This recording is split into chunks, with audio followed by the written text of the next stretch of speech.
এইটাই আমাদের রাজনগর গ্রামের মাদ্রাসা। ছোটবেলা থেকে যেটার সাথে হাজারটা স্মৃতি জড়িয়ে আছে। এই মাঠে আমরা দৌড়েছি, খেলাধুলা করেছি। এই ঘরগুলোতেই প্রথম অক্ষর চিনেছি। আজ আমরা বড় হয়ে গেছি, কিন্তু মাদ্রাসাটা এখনো ঠিক একইভাবে দাঁড়িয়ে আছে, আমাদের শেখর হয়ে। এখন এখানে আমাদের ছেলে মেয়েরাও পড়তেছে, ঠিক যেভাবে আমরা পড়েছিলাম। তাদের হাসির শব্দ, বই খোলার শব্দ, সব মিলিয়ে এই জায়গাটা এখনো আগের মতোই জীবন্ত। বর্ষা আসলেই এই মাদ্রাসাটার রূপ একেবারে বদলে যায়। চারদিকে পানি উঠে যায়, আর মাদ্রাসাটা যেন পানির ওপর ভেসে থাকে।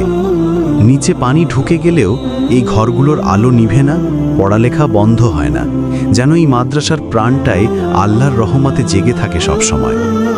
ড্রোনের ওপরের দিক থেকে দেখলে আরও বেশি বোঝা যায় এটা শুধু একটা মাদ্রাসা না, এটা আমাদের গ্রামের হৃদয়, আমাদের নিজের বেড়ে ওঠার গল্প।